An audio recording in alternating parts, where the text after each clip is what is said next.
My name is Erin Turner, and I teach rhetoric level English classes at MGA. A little bit about me: I have a master's in English and American Literature at Boston University, and I'm currently in another master's program at the University of Dallas, this time a master's in humanities. And also I have a cat named Melly. She's really adorable. You should admire her. Here's a picture. You should look. For English class, it's expected that students will spend 5 hours in Rhetoric 2 and 6 hours in Rhetoric 3 and 4 doing their at-home work. Usually the breakdown works to approximately half reading and half writing or related exercises, but not always. Now what I mean by reading is close reading and annotation. This is focused reading, where a student is really working to make sense of what the text looks like. And here is an example of what I mean by annotation.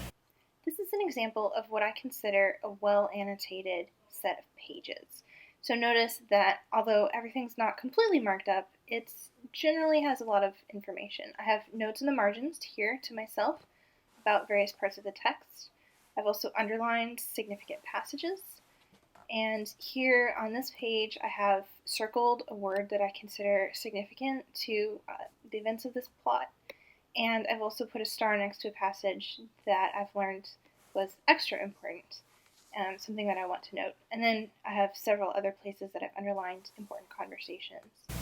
I do expect students to have all their reading completed. We do a lot of discussion in class, and unprepared students have a difficult time participating. If a student is working on a piece of reading that they really are just struggling with, then I want them to bring those questions to class.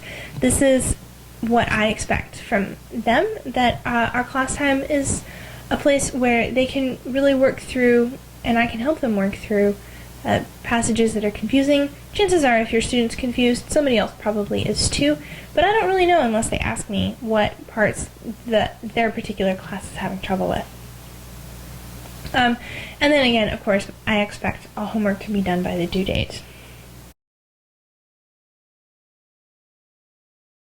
In class, we typically spend most of our time discussing the literature.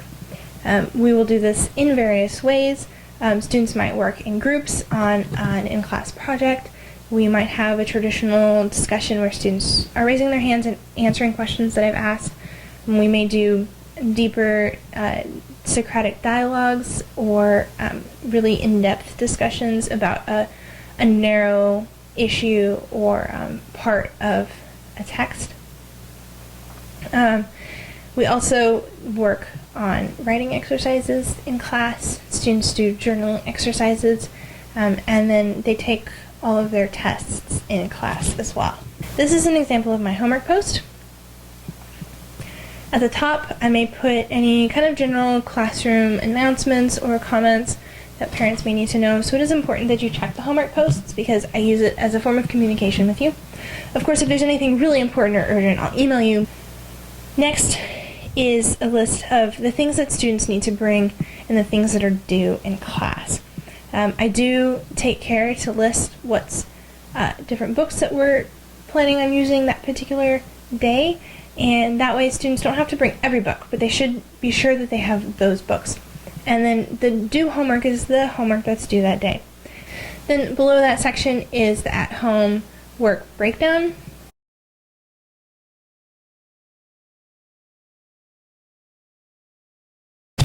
Work formats and expectations. Students are typically turning in just two kinds of work to me. The first kind is homework questions, and the second kind is essay assignments. So homework can be handwritten, that's alright, and assignments that from different works that are due on the same day. Say for instance a student reads 3 short stories, and the questions for all of those short stories are due on class day 1. They can write those on the same piece of paper. However, I would prefer that students write clearly where the story titles on the top of above each set of questions, so that it's easy for me to see where everything is.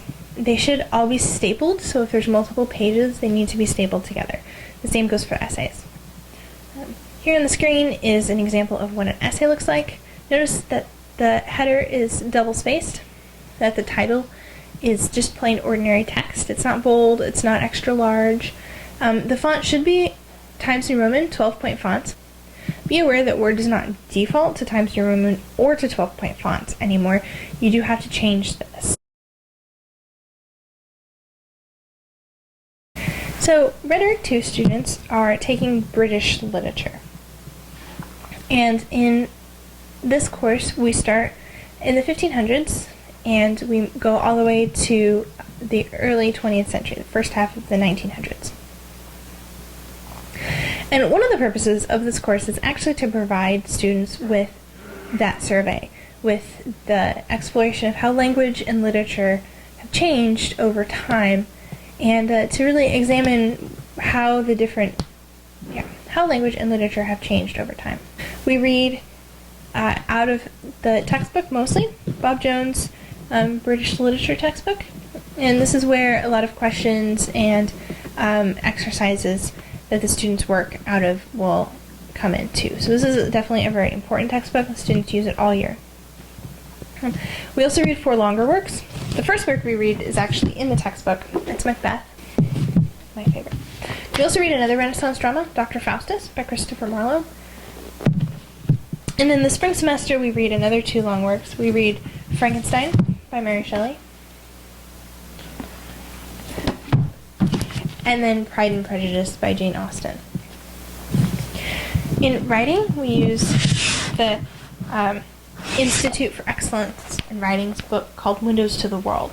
This is an introduction to literary analysis, which is a kind of writing where students look at the kinds of things that a writer is saying, and then how the writer says those things in the text, what different techniques they use. So the book not only covers how to write a literary analysis, I say the practical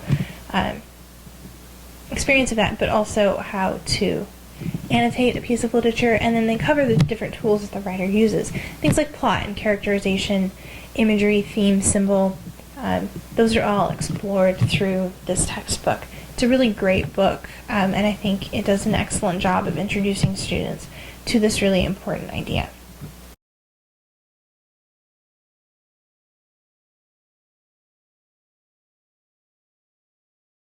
This is your cue to note down any questions that you'd like to ask me, to write down anything you thought of while you were watching this video, and I really do encourage you to write out a pretty detailed outline. I can always make things shorter, and so it's okay to cover too much. If you think it's too much, we can work on what that will actually look like. And again, any questions that you have about this video or about the filming process and what that will look like, feel free to shoot me an email and I'll do my best to get back to you.